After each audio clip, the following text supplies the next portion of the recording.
Evangel ministries നിങ്ങൾക്കായി അവതരിപ്പിക്കുന്ന തിരുവചനം.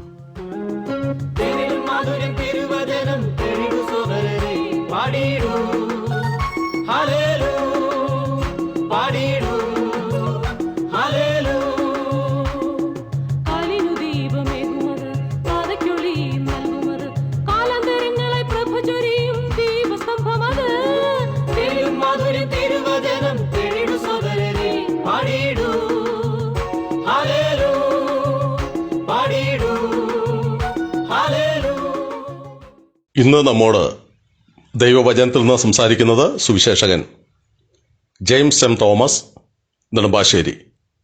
പ്രാർത്ഥനയോടെ ശ്രദ്ധിച്ചാലും. ശമൂവേലിന്റെ 1-ാം പുസ്തകം 9-ാം അധ്യായം 15-16 വാക്യങ്ങൾ ശ്രദ്ധിച്ചാലും. എന്നാൽ ശൗൽ വരുന്നതിന് ഒരു ദിവസം മുൻപേ യഹോവ അത് ശമൂവേലിന് വെളിപ്പെടുത്തി. നാളെ ഇന്നേരത്ത് ബെന്യാമിൻ ദേശക്കാരനായ ഒരാളെ ഞാൻ നിന്റെ അടുക്കൽ അയക്കും. എൻ്റെ ജനമായ ഇസ്രായേലിനെ ഭരിക്കേണ്ടതിന് നീ അവനെ അഭിഷേകം ചെയ്യണം. അവൻ എൻ്റെ ജനത്തെ ഫിലിസ്ത്യരുടെ കയ്യിൽ നിന്ന് രക്ഷിക്കും. നമുക്കിവിടെ കാണുവാൻ കഴിയുന്നത് ശമൂവേൽ പ്രവാചകൻ ശൗലിൻ്റെ അടുക്കൽ വരുന്നതിന് മുൻപ് സ്വർഗത്തിലെ ദൈവം അവൻ ചെയ്യണം എന്ന് പറയുന്ന ചില കാര്യങ്ങളാണ്. അങ്ങ് ശ്രദ്ധിക്കുന്നത് ഇവാഞ്ചൽ മിനിസ്ട്രീസ് ക്രമീകരിക്കുന്ന തിരുവചനം എന്ന വചന പഠന പരമ്പരയാണ്. ശമൂവേലിൻ്റെ 1-ാം പുസ്തകത്തെ അധികരിച്ചുള്ള 96-ാമത്തെ എപ്പിസോഡിലേക്ക് ഹൃദ്യമായി അങ്ങേ സ്വാഗതം ചെയ്യുന്നു. ഈ വേദഭാഗത്തിൽ നിന്ന് 2 വസ്തുതകൾ നമ്മുടെ ആത്മീയ പ്രയോജനത്തിനായി ഓർമ്മപ്പെടുത്തുവാൻ ഞാൻ ആഗ്രഹിക്കുന്നു. 1-ാമത്തെ വസ്തുത, രാജാവാകുവാൻ പോകുന്ന ശൗലിൻ്റെ ഏറ്റവും പ്രധാനപ്പെട്ട ഉത്തരവാദിത്വം എന്താണ് എന്നുള്ളതാണ്.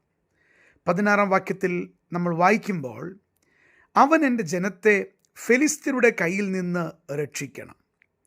ഇവിടെ ഇസ്രായേലിൻ്റെ ജനമായ ഈ പ്രത്യേകമായ ജനതയെ ഭരിക്കുവാൻ സ്വർഗത്തിലെ ദൈവം ശൗലിനെ തിരഞ്ഞെടുക്കുമ്പോൾ അവൻ്റെ ഏറ്റവും പ്രധാനപ്പെട്ട ഉത്തരവാദിത്തങ്ങളിലൊന്ന് അവരെ ശത്രുക്കളുടെ കയ്യിൽ നിന്ന്, ഫെലിസ്ത്യരുടെ കയ്യിൽ നിന്ന് രക്ഷിക്കണം എന്നുള്ളതാണ്. പ്രിയപ്പെട്ടവരെ, ആ ഉത്തരവാദിത്തം വളരെ വലുതാണ്. ശൗലിനെ സംബന്ധിച്ച് അവൻ രാജസിംഹാസനമേറുമ്പോൾ മറ്റുള്ള അനേക വസ്തുതകൾ അവനെ സന്തോഷിപ്പിക്കുന്നതായിട്ടുണ്ടാകാം.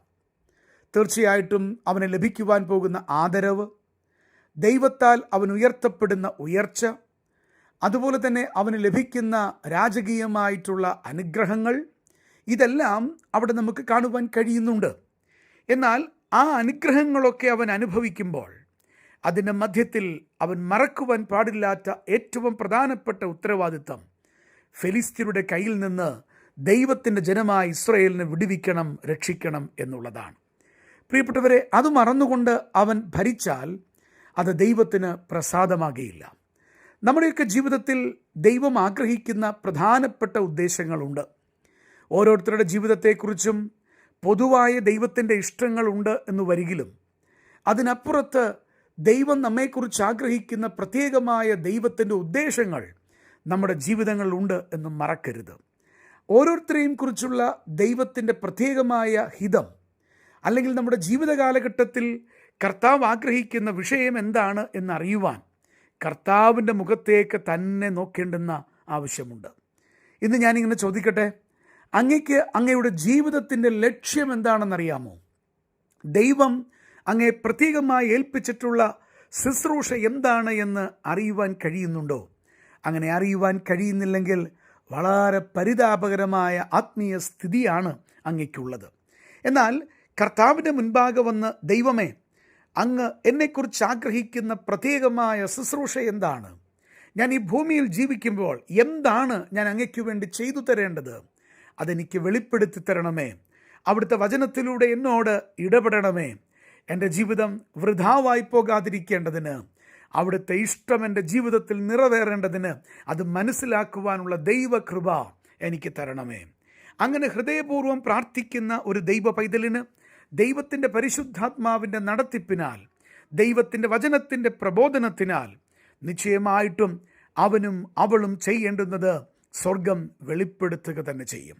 ഇവിടെ ശൗലിനെക്കുറിച്ച് ഉള്ള ദൈവത്തിൻ്റെ പ്രധാനപ്പെട്ട ഇഷ്ടം എന്താണ്? ശത്രുക്കളുടെ കയ്യിൽ നിന്ന് ദൈവജനത്തെ രക്ഷിക്കുക. തന്നെയുമല്ല, നമുക്കിവിടെ കാണുവാൻ കഴിയുന്ന രണ്ടാമത്തെ വിഷയം സ്വർഗത്തിലെ ദൈവത്തിൻ്റെ പ്രത്യേകമായിട്ടുള്ള ആർദ്രതയാണ്.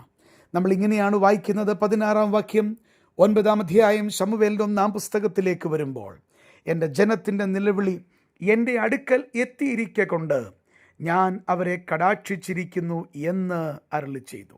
വാസ്തവത്തിൽ ഈ ജനം ദൈവത്തിൻ്റെ ഭരണത്തെ വേണ്ട, ഞങ്ങളുടെ ചുറ്റുമുള്ള ജാതികളെപ്പോലെ ഞങ്ങൾക്കും ഒരു രാജാവിനെ വേണമെന്ന് പറഞ്ഞ് ദൈവത്തിൽ നിന്നകന്ന് തങ്ങളുടെ ഹൃദയം മറ്റ് ജാതികളുടെ രാജാക്കന്മാരെ അവരെ ആഗ്രഹിക്കുന്നത് പോലെ തിരിയുകയാണെങ്കിലും ദൈവത്തിൻ്റെ തീർന്നു പോകാത്ത കരുണയും വിശ്വസ്തതയും ആർദ്രതയുമാണ് നമുക്കിവിടെ ദർശിക്കുവാൻ കഴിയുന്നത്.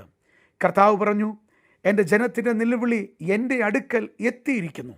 പ്രിയപ്പെട്ടവരെ, നമ്മുടെ ജീവിതത്തിൽ നമ്മുടെ നിലവിളി സ്വർഗത്തോളം എത്തിക്കുന്ന ദൈവത്തിൻ്റെ പരിശുദ്ധാത്മാവുണ്ട്.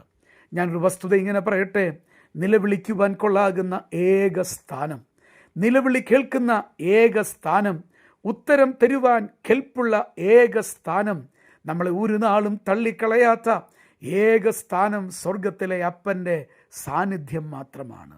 ആ കർത്താവ് പറയുകയാ, ഇസ്രായേലേ, നിനക്ക് വീഴ്ചകൾ വന്നു, എന്നാലും നിന്റെ നിലവിളി എൻ്റെ അടുക്കൽ എത്തിയിട്ടുണ്ട്.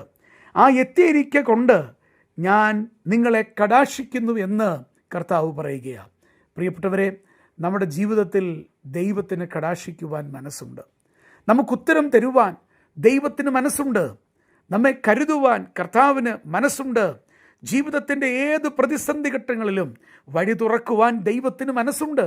പക്ഷേ ദൈവത്തിൻ്റെ അടുക്കലേക്കൊന്ന് തിരിയാൻ നമുക്ക് ഈ സമയം കഴിയണം. കർത്താവേ, എൻ്റെ ജീവിതത്തിൽ നിന്നെ വിട്ട് പോകുവാൻ അല്ലെങ്കിൽ നിനക്ക് ഹിതമല്ലാത്ത കാര്യങ്ങളൊക്കെ എൻ്റെ ജീവിതത്തിൽ വന്നിട്ടുണ്ട്. എന്നാൽ എന്നോട് മനഃപൂർവ്വമായി ക്ഷമിക്കുകയും എന്നെ കടാക്ഷിക്കുകയും എൻ്റെ ജീവിതത്തിൻ്റെ പ്രതിസന്ധി ഘട്ടങ്ങളിൽ എന്നോട് ഇടപെടുകയും ചെയ്യണമേ എന്ന് പ്രാർത്ഥിക്കുമ്പോൾ കർത്താവ് നമ്മോട് ഇടപെടുന്ന ദൈവമാണ്. പ്രിയപ്പെട്ടവരെ, നമ്മുടെ കർത്താവിൻ്റെ മഹാകരുണയ്ക്കായി, അവിടുത്തെ തീർന്നു പോകാത്ത ആർദ്രതയ്ക്കായി നമുക്ക് ദൈവത്തെ സ്തുതിക്കാം. ഇവിടെ ഇതാ അങ്ങനെയാണ് കാണുവാൻ കഴിയുന്നത്. ആർദ്രതയുള്ള തൻ്റെ ജനത്തിൻ്റെ നിലവിളി മറന്നുപോകാതെ, അതിനെ മറികടന്നു പോകാതെ, അവരുടെ കുറവുകൾക്ക് മീതെ പ്രവർത്തിക്കുന്ന സ്വർഗത്തിലെ ആർദ്രതയുള്ള പിതാവ്, ആ ആർദ്രതയുള്ള പിതാവിൻ്റെ സന്നിധിയിലേക്ക് വേഗത്തിലൊന്ന് വരുവാൻ അങ്ങക്കിടയായിത്തീരട്ടെ. എന്നെ ശ്രദ്ധിക്കുന്ന എല്ലാവരോടും പറയട്ടെ, ജീവിതത്തിൻ്റെ പ്രതീക്ഷകൾ അസ്തമിച്ച് ജീവിതം നിരാശയിലാണോ അങ്ങ് കഴിച്ചു കൂട്ടുന്നത്?